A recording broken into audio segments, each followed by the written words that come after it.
Good evening, everyone. I'm Megan Beasy, the Associate Executive Director for the West Tennessee chapter of the Cystic Fibrosis Foundation. I want to welcome you to the Cystic Fibrosis Education Night, hosted by, here it comes, the Tennessee Consortium of CF Care Centers and produced with support from the Tennessee chapters of the Cystic Fibrosis Foundation. Whew, okay, that was a lot. The Tennessee Consortium is a collaboration initiative of all the cystic fibrosis care centers across the state of Tennessee, including the Children's Hospital of Erlanger, the Children's Hospital at Vanderbilt, East Tennessee Children's Hospital, Le Bonheur Children's Hospital, the University of Tennessee Health Science Center in Memphis, and the University of Tennessee Medical Center and Vanderbilt University Medical Center. I particularly want to thank the nurse coordinators from each of those care centers for your work preparing for this evening's event, and also to thank all of our presenters for the learning topics and the care center reports and for sharing your knowledge and insight with us this evening. I think it's really great that here in the state, we have such a great consortium that has come together. It's really unique, and we're so proud of that.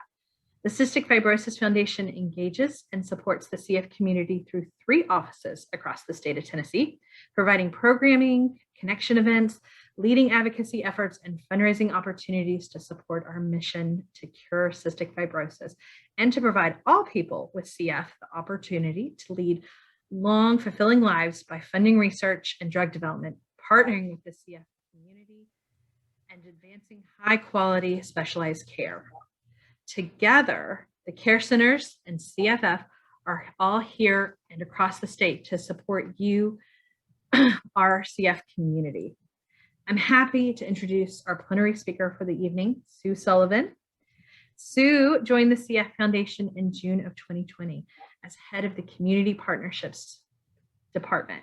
Prior to joining the CF Foundation, she was an adult nurse clinical and program coordinator at Johns Hopkins University and Oregon Health and Science University. She received her undergraduate nursing degree from Bloomsburg University in Bloomsburg, Pennsylvania. Outside of her cystic fibrosis care experience, she spent time as a kidney and pancreas transplant coordinator and bedside intensive care unit nurse. During her downtime, when she has some, she enjoys running, hiking, and playing board games with her husband and kids. Sue leads the foundation's efforts and support for connection among and partnerships with the CF community. Tonight, we're so happy to have her. She will be sharing on the opportunities available for the CF community members to connect with others on the same journey, avenues for support, and ways to engage, lending our unique insight to make a difference for all fighting with CF. Please join me in welcoming Sue to our virtual stage. Welcome, Sue. We're so glad to have you here. Thank you so much, Megan, and hello to everyone. Thank you for welcoming me into whether it's your home, your office, your car, I don't know where you're at, but I am so grateful for the opportunity to come and connect. And thank you. I'll give a big shout out and say, as a proud nurse, thank you to those nurses on the call tonight as well. And it sounds like all of your efforts to make this programming come together. So my goal really tonight is to have you settle in. I hope in the next 35, 40 minutes or so that I can provide at least one option for support that you can add to your toolbox for when you're navigating life with cystic fibrosis. So whether you're a parent on the call, an adult with CF, someone that loves a person with CF, no matter your connection, I hope that you find something to add to your toolbox.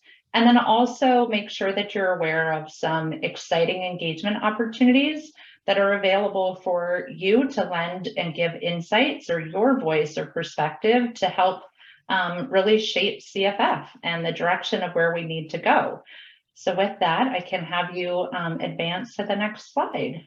So community partnerships, as Megan said, is the department that I oversee, but really it's an all-team effort. As you heard from Megan, chapters also do a lot of what I'm going to talk about, and we partner together, really keeping the community front and center. But my department specifically helps enable the foundation's commitment to listen to, support, and partner with the community. You heard Megan talk about the mission of the foundation, and I love that she started there because if she didn't, I was going to. And the word that I try to really garner excitement about is that partnering role. You know, we would be nowhere without the people in this incredible community. So how do we do that? We do that in our department in a variety of ways. First, we listen, right? We want to bring your insights into the foundation's work. And I'm going to go through some programs that are available to bring your unique insights and journeys into what we do at the foundation. We also offer programs and support your ever-changing and evolving needs. The community looks very differently than it did. We are growing older. You're growing older as a community, and that's exciting. There are medical advancements. There are those still waiting to have their unique treatment matter for them. And we need to offer programs and support to really try to keep up with the evolving and emerging needs of the community. We want to ideally create engagement opportunities that really center around inclusion. How can we foster and create a sense of belonging for every individual in the community? And then we build relationships to broaden impact. And those relationships include, again, working in partnership with our colleagues across the chapters who are the boots on the ground and are a great touch point with the local community. We build relationships, and I'm grateful for all the care teams that are joining us tonight. I learned something and did not realize that Tennessee had 7 different care teams. So that's exciting. How can we partner with community ambassadors and really, again, trying to meet individuals where they're at and building relationships at the community level. Next slide. Okay, so the first program I want to talk about is Community Voice. And really, this is your chance to be heard. We know that every journey in the CF community is unique. So Community Voice really is an empowering volunteer opportunity for you to share your unique perspectives, knowledge, experience with the foundation. And you do that in partnership. And I'll go through more details about this program in the next few slides, but really it's about partnering with the community we serve until we hear more about the diversity of perspectives, opinions, so that we can move forward on decisions and initiatives that really help and are grounded in that community insights, but really sometimes make big strategic decisions for where the foundation puts its efforts next. It's also a unique opportunity through Community Voice to kind of get behind the scenes and learn about CF Foundation projects and research through exciting and exclusive, sometimes updates. And this really, we hear from the community that this is their opportunity to shape the future and really improve the future for the entire CF community. There's a very big altruistic sense from community members, and your participation truly does make a difference. Next slide. So how does it work? It's very easy. It's for those that are members, feel free to drop any nuggets of information in the chat of what you love about being a member about Community Voice. But for those who are new, it's easy. It's a choose your own adventure. You complete an online profile, and then you start to receive customized opportunities based on the information that you shared in the profile process. And then virtual opportunities are sent to you, and it's sort of customized, again, based upon what you wanted to engage in. So this could be something as simple as a 5-minute survey to more deepened engagement, like sitting on a committee or a focus group. And then you choose how often and when you want to participate. Next slide. So let's take a look at who we're currently hearing from at the foundation. This program, since its inception about 6 years ago, has grown dramatically. And sorry, I see a typo. There's a big typo, and apologies. That should say 1725 members, so not 11,000, but hey, we will get there one day, right? So here's a breakdown. Over 1,700 current community members are members of Community Voice. It's a pretty even distribution between people living and navigating life with CF and people who are parents of a person with CF. You see 3% have a connection as spouse of a person with CF. And then that other column can be a grandparent, a loved one, a sibling. It's sort of a mesh of a lot of different things.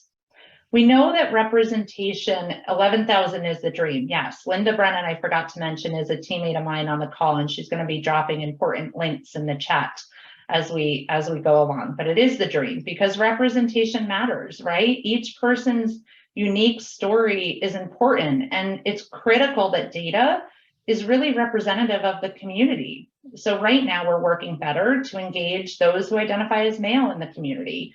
Only 23% currently identify as male. Well, we know that there are roughly 50% of the population that are male. So we need to engage males. We also need to work harder and really work to engage and build trust for people of color. Only 11% of members currently identify as a person of color. And although we're making strides, we know that we need to improve representation. This is not, doesn't encompass the full way that we need to improve representation. We need unique experiences for those who are unable to currently benefit from a modulator. So those with rare or nonsense mutations, those living post-transplant. Every journey is unique and your voice really matters. Next slide.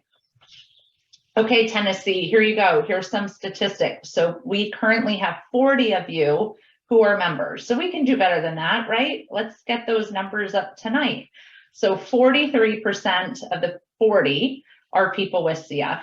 40% are parents of a person with CF, 3% are spouses. You see, here we go again, lots of females completing surveys, which is fantastic, keep it coming, but males in the room, here's your chance to shine. And then this is the race and ethnicity breakdown here. We see 92% identify as white or Caucasian, 5% as Hispanic or Latinx, and 5% as non-white. Next slide. Okay, so the spectrum of opportunities for engagement, and I know this slide seems probably overwhelming, but I'm going to break it down. We're going to go left to right here. So as a community voice member, like I mentioned, you may have the opportunity to engage and complete a large survey, a short survey, but it's large in the sense that sometimes the project owners are multi-center, different project owners across departments at the foundation, really seeking big community insights on large topics. So recent examples of this, 2 years ago, there was a large mental health prioritization research effort that partnered with Community Voice and sent out a large survey. Last year, we also conducted a larger survey around genetic-based therapies. So if you look then in the next column, early input. So you can give early input on specific topics. This can be something like a focus group that you're invited to better understand either the scope of a project and make sure that it's comprehensive and overall meaningful for the community, or really a deep dive in a specific topic area. And this would be something like CFRD. If researchers, clinicians would like unique input for those who have cystic fibrosis related diabetes, there may be a call for a focus group participation. That third column in purple really is around opportunities to lend your insights and perspectives and expertise around content review and feedback. So this would be something like our translated materials in Spanish. We want to engage Spanish-speaking community members to really look at it for cultural relevance and also lay friendly material to make sure that it resonates. It's an example of what that could look like. There's short-term recruitment. So this is a time-bound activity where you can get involved. And this would include something like clinician researchers that are designing a clinical trial, and they're looking for early input on how feasible or impactful their clinical design day. And I don't want that to sound overwhelming. You know what living with cystic fibrosis is like, and many of you have engaged in clinical trials. And researchers want to know early on so that they can design a clinical trial based on your input of what would work, what's feasible, or what to consider. And then lastly, committee and work group recruitment. So in 2021, there were over 160 community members serving on 36 national working groups or committees, which is more than ever before. So through Community Voice recruitment last year, we also doubled the number of people of color who were serving on committees. And just imagine all of that rich insight, incredible expertise, professional expertise, lived expertise that you brought to the table each year. So current examples of active committees at the foundation, there are a number of them, but just to highlight two, we have our Racial Justice Working Group, our Compass Advisory Board, and also actually I'll throw in there the Genetic Therapies Working Group. So many opportunities for engagement. So upcoming recruitments, Linda put a few in the chat, but I'll just add here. So we have surveys coming out where researchers or project owners are looking to gather insights on educational and connection topics to cover in our virtual event programming. Committee recruitments will be coming out for the BreatheCon, which I'm going to talk about that community conference for adults with CF, but the planning group committee recruitment will be starting, and a mental health working group committee recruitment will also be starting. In the focus group area, they are starting a really large clinical trial awareness campaign next year. So we'll be looking to deep dive in a focus group topic area in that area. Next slide. Okay, so here's what certain members say. And I like reading these direct quotes from our Community Voice members. So what I like most about Community Voice is the ability to share my experiences and opinions and see that information making a difference. It's exciting to be behind the scenes of new research and gratifying to hear how impactful my perspectives have been. Or it's a way to shape the future of CF and ensure that patients are centered in all aspects of the foundation's work. Next slide. Okay, so here we go. For those that are looking, and I hope it does sound interesting, you have a few ways to get involved and join Community Voice. You can either pull out your phone now or later and text CF Voice to 96387, or you can join Community Voice through cff.org. All right, next slide. So let's move on to different options to support. So this really, I'm not going to focus again on every way that the CF Foundation is trying to support. I'm going to focus today on a few different programs, but I wanted to remind you that all of the information that I'm going to talk to you about today can be found on the CF Foundation's website. Next slide.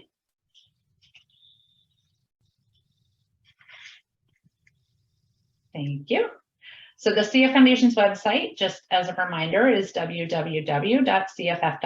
I think it's really important. I remember doing this when I was a nurse in the clinic, especially for new people coming in. I would always encourage them to sign up for the Foundation's newsletter. This really is an opportunity for you to learn more about what's happening. A lot of program information, research updates are sent through the newsletter, different event information. So I encourage, if anybody is not currently receiving the Foundation's newsletter, spread the word, encourage people to sign up. That way you don't have to remember every detail all the time. You get periodic emails that will help. Go ahead, Megan. Thanks. Okay, so tonight I want to focus, like I said, on 4 programs, and those include Compass, CF Peer Connect, community conferences, and community grants. I continue to, I'll continue to encourage you to reach out to your local chapter. As you heard Megan describe, the chapters often or also have programming like CF Foundation Cares events, this amazing program through the Consortium. So continue to work with your local chapter, but today I'm going to focus in these 4 areas. Next slide. So Compass, I hope that you've all heard about. Compass really is our personalized one-to-one service that really provides people with CF and their families a partner in dealing with a lot of the challenges related to life with CF. Compass case managers are available to help with complex issues, really including understanding insurance basics, troubleshooting your insurance coverage issues that come up, seeking financial assistance for medical care or other living expenses, finding answers to questions that you have around legal questions, disability, benefits, school, work. So there are many things that we know pop up from time to time, and Compass really is available at any point to help connect you with the financial assistance or support program that you need. Next slide. So although Compass isn't a program that I directly oversee in my department, we work very closely with our policy and advocacy colleagues, and I was asking them for some updated trends to share with you. So in 2022, here's the type of calls that they're getting really around help paying for medical related expenses, hot topic around evaluating employer sponsored health insurance plans, and also connecting with resources to pay for social factor needs. We know that the pandemic really exacerbated a lot of those three areas, and Compass continues to kind of monitor and share back trends. But several key highlights to share back. Compass is busy. It's one of the busiest seasons this summer that they've had, and they suspect, again, the rise in inflation, lingering pandemic concerns continue to have an impact on the CF community and are driving the increase in calls.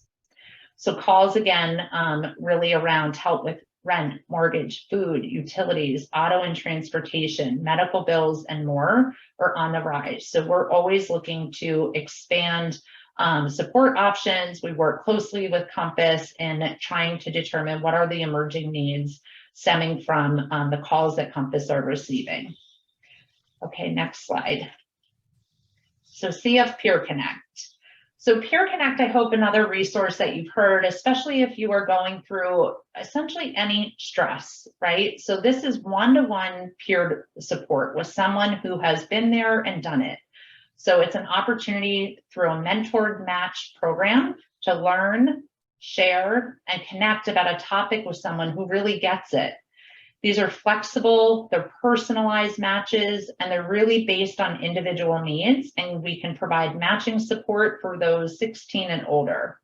The matching is short-term, it's generally 3 months. The reality is that many matches end up being lifelong friends, but it's not necessary. It's not a part of the program. It is meant to be really around short-term peer support, and it can be on your own terms. That might look different for different people. It may be that you are looking to exchange information via phone or email, text, video conference call, and it's really on your own schedule that works between the two matches.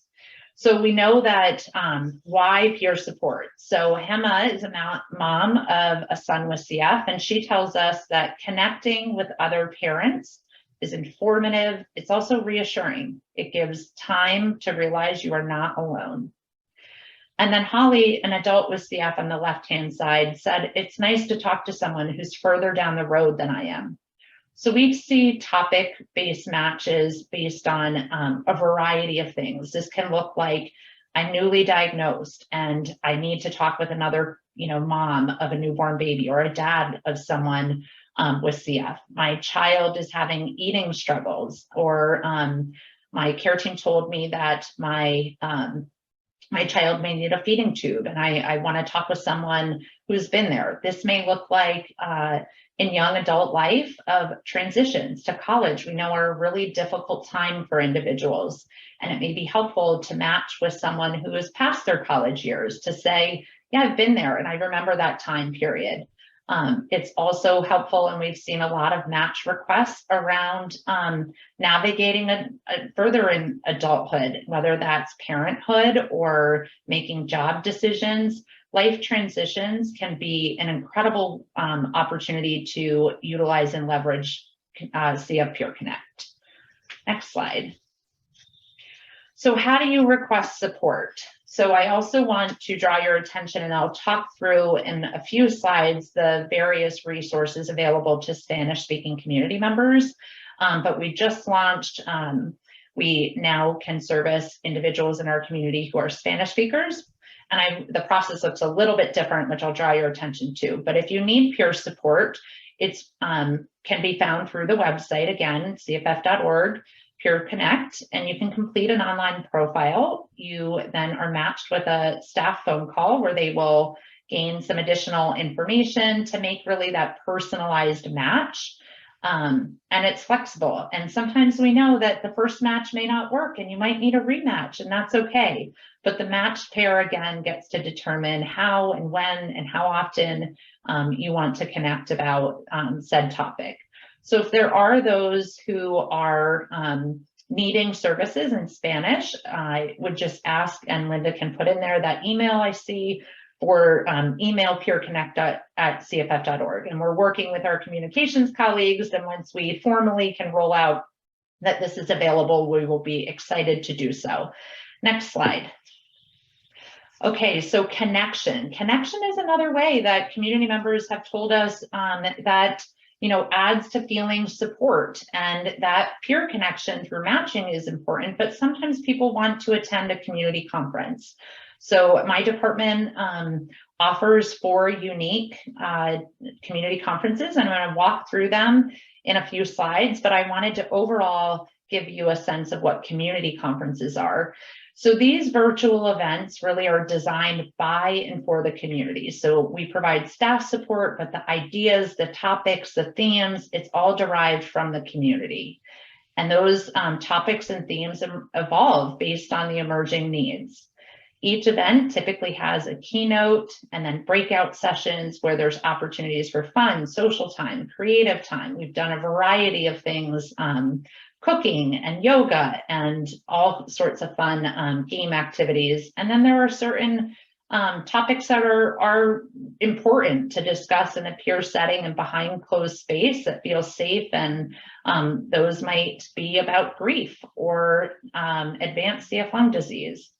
Our technology platforms really offer features that include one-to-one networking, finding resources like Peer Connect or Compass, and then meeting accessibility needs. So closed captioning for those that have hearing impairments, and trying again to really foster and make sure that everyone in this community sees themselves, feels at home during these conferences. So connection and inclusion are the goal around these events by hearing unique perspectives and seeing others face similar challenges. And before we flip to the next slide, I'm going to have you sit back. And once she clicks the next slide, it should, hopefully, fingers crossed, start. But I hope to give you a good sense. So this video that we're going to show, it's 3 minutes long. Sit in. I hope that it gives you a sense of what these community conferences offer to you. Thanks. I love all the people who I've seen who said, this is my first con or this is my first family con. I am so happy that you found us. And what are we going to do to support people with CF, to serve people with CF better? And so we want to make sure that we can play a role in helping adults with CF connect. CF can be extremely isolating, but it can feel even more so when it feels like there's no one like you in the community. So it's extremely important that we learn how to be a community where no one feels alone when connecting with others with CF. The concept of it taking a village, it doesn't just exist within your immediate family. It's looking outside of that intimate village. We do this, we connect with each other across the country, across the world. It really enriches our communities to have all these voices and all these experiences. Actually had a care center appointment today, and so probably a lot of people here can recognize that those are long days full of roller coaster moments. This is my first con for people who don't know that already, and I wanted to share with you guys I'm in the hospital right now, so I'm dealing with this actively in the moment. But it's also my responsibility to show up as a successful, happy adult with CF, because you get people who their children are diagnosed and they think it's still just a death sentence. From a patient perspective and a family perspective, you're asking me to trust you with my life. And how can I trust someone whom I don't feel a personal connection with? Welcome to Keeping Fit with CF. And exhale, inhale, exhale, inhale. Cultivating an interest in learning about CF research and understanding how CF works has really helped me cope so much as a patient. We'll be sharing our stories around mental health and healing. You will hear stories about depression, anxiety. What better way to learn about transplant than hearing from our peers and the people that we love and admire? We hope you had a good time and you learned some new information that you'll take with you to your daily life and in your conversations with others. My promise to myself when I was gifted these new lungs was to do all that I could to make a difference in the lives of others. And I had no choice but to ensure that my promise was kept by doing the best that I could to fight, not only for me this time, but for all of you with me.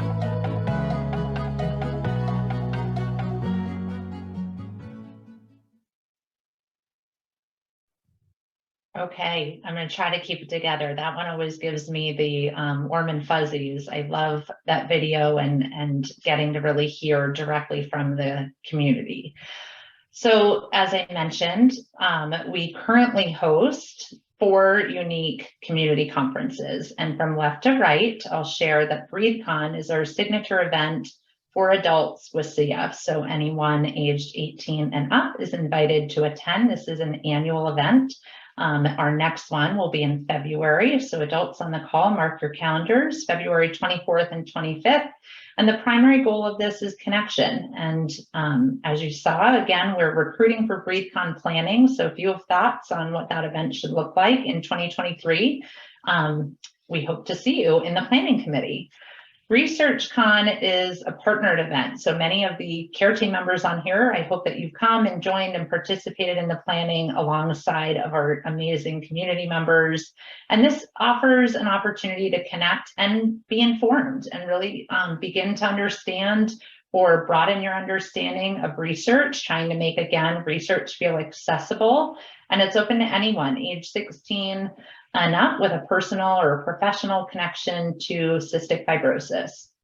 FamilyCon, mark your date here, it's coming up. And registration, as I'm going to share in the next slide, some sneak peek on the agenda, but CF FamilyCon is our annual connection event for people with CF and anyone that loves them. We hope to see you in a couple of weeks. The agenda looks amazing, and I'm excited that that event is upcoming. And then Next Breath, you may have noticed on the video prior event of ours was CF MiniCon transplant, and this is sort of an evolution in listening to the community. There was a lot of opportunity to reinvent this event. It's called Next Breath. Its primary goal is around connection, but it's really trying to focus on people living with advanced CF lung disease and those anywhere in their transplant journeys, whether that's pre-transplant, post-transplant, or their family members.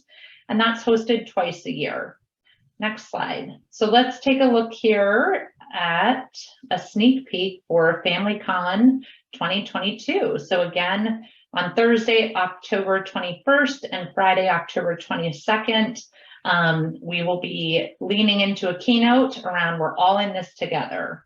And then small group discussions will be carved out to create space for those not eligible or able to benefit from a modulator, providing support to those that you love, a small group discussion around grief, loss, and cystic fibrosis, a specific small group discussion for parents of newly diagnosed children, another session for Spanish-speaking small group, and then you, your family, and your care center. There will also be a closing keynote the following day on this is what CF looks like. And I'm interested to hear the report out on what that is because we know everyone's journey is so unique. It's also important to note that there will be social opportunities for all CF connections. There's a virtual photo booth, there's wellness activities, and then day one is available live in Spanish. Next slide. So as I mentioned, sort of the goal, and Megan had shared, again, reflecting back on our mission, and we need to support all people with cystic fibrosis. And I'm pleased to share that we are adding CF staff resources and program offerings to really meet the needs of our Spanish-speaking community. So just as a reminder, Compass has Spanish-speaking case managers, CF Peer Connect has Spanish-speaking mentors and staff available. Our community conferences, we are really committed to offering more simultaneous interpretation and then translating content when appropriate for post-event on the CF Foundation's YouTube channel. So small private breakout sessions are not typically recorded so that those spaces can remain safe and feel like you can share, but generally our keynotes, we do translate that content and post the content afterwards. And then there are several resources on the Foundation's website on everyday topics that may be important regarding germs, airway clearance, nutrition, clinical trials, and more. And we know we have a lot more work to do, but I wanted to at least preview some of where the expansion of effort is to support our Spanish-speaking community members. Next slide. Okay, so community grants. These programs are so unique and special. So I'm excited to spend a little bit of time talking about the programs and some of the funded projects, which I hope that you can all take advantage of because they're free. So impact and community support programs really offer grant funding to individual community members and organizations. And we fund a host of, a spectrum of different projects. And these include anything from physical wellness to connectivity to creativity. And the grants really support programs that empower an individual sense of living and thriving with this disease. It's important to note that our community grants both are two funding streams, which I'll talk in more specifics in a moment, but impact grants and community support grants. We don't fund medical research, clinical care, lobbying efforts, or fundraising activities. Next slide. So no prior grant writing, by the way, is needed. These really cool generated ideas come directly from the community, and our impact grant program awards up to $10,000 for projects, again, that have meaningful engagement for the community. These are awarded 1 year at a time with an option to renew for a second year if all of the requirements are met. And then we provide some staff support throughout that year to really make sure and set these grants up for success, because the ideas that come across my desk are incredible. So not surprisingly, our community is always looking to broaden its impact, and this is a great way to do it. Next slide. So I want to share just a little bit about some of the currently funded programs or projects, and I'm not going to be able to get to all of them. So again, this is one where you can go to the CF Foundation's website under the support tab and find more information. But if you're a parent specifically on the call, this program or project, I've probably used those terms interchangeably, but the distractors is one. They're all very cool, but the distractors are really a cool program that was founded by a professional performer. She's an adult with CF. Rebecca Shook is her name, and her husband Bobby Shook. And this group of comedic, sketch actors really create personalized music, storytelling, and skits for free. And this can help provide emotional support for children during hospital visits. You're in a long waiting room. You're going to have a procedure the next day, and it can be these personalized. You send a little bit of information to them via their website, and then they'll send you an original silly video. They're incredibly talented. Someone had shared, I really admire your energy and the way that you have making these kids feel seen. This is what we all want. It's so good for them, nourishing in a way that can't be prescribed. I can't tell you how priceless it was to see them laughing and enjoying treatment time like this. Your formula is magical. They do these skits that you can set up your child around treatment time, which is also really cool. So wanted to share that information with you. Next slide. This program, I can imagine, he's this artist, Dylan Mortimer. He's incredibly skilled. As you can see, that's an example of one of his paintings, and his project and funded program really aims to engage artists with CF to envision healing. And the project involves artists and community members all over the United States to create visuals of healthy cells that will then ideally be installed in hospitals across the country. His artwork is displayed out at Barnes Jewish in Colorado, and one participant shared, the power of creativity is healing in so many ways. This project unleashes potential in both those creating and those viewing. So there's also currently funded impact grant programs that include an exercise training program for teens with cystic fibrosis, led by clinical exercise physiologist Taylor Lewis. The Nourished Breath is another currently funded program. This is going to be a virtual bi-monthly journaling workshop for adults with CF. There's a program through Strollo University promoting sexual and reproductive health for men, which with CF, which offers virtual support in a forum for people assigned male at birth. to really share their CF-related sexual and reproductive health needs and experiences. And this ideally will aid in defining what research and care priorities need to happen to better support male reproductive health. There's also a new program called CF Masterclass, which is an online program that features educational topics like diversity, advocating for your loved one, and more. And then Bright Beginnings, Brilliant Futures is a new online space where primary caregivers of newly diagnosed infants can start to build their sense of community with information modules that will follow. And again, all of those can be found. Linda just put a link to the news announcement, and they can be found under that support tab on cff.org. So next slide. So we'll shift gears to community support grants. This really was created as a mechanism to provide longer term funding for the impact grant programs that are doing a great job, and these can have lasting benefit to the entire community. So the difference between these programs is also it's the same amount of funding for continued financial support, again, of those impact grant graduates, but we only fund nonprofit organizations, so not the individual side. And these are people who, again, the programs that have had demonstrated impact and align with community needs. So these are awarded for 1 year, and application renewals are evaluated by an external committee of 6 to 8 adults with cystic fibrosis. Next slide. So here are just 6 of the currently funded 11 active programs that fall in that community support grant space, and each offer a unique way through connection, engagement, education, training, artistic, and physical expression. So whether you have CF or a spouse, a parent, a friend, we hope to offer something that meets your needs. So next slide. So to date, there have been 124 innovative applications received, and we've funded over $855,000, which has amounted to 35 different community-based programs. So we encourage that everybody who has a unique and awesome idea to look out for the next application season, which will open in January of 2023.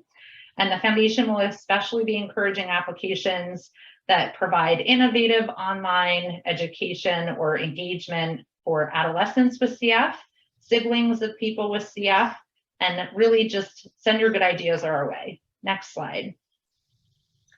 So we know this slide is very overwhelming. It's not meant for you to read. It's just there to really set the stage and say thank you. We understand that we are here at the foundation, again, to support and really partner alongside of you as you navigate the journey of having cystic fibrosis. And we know that there are many different dimensions of wellness: physical, emotional, social, spiritual, occupational, and at any given time, those influence your well-being. So I hope tonight you feel like you have a few extra tools in your toolbox. Thank you. So next slide. Thank you again for sharing your evening with us. I'd be happy to answer any questions. And then, as we say, until it's done.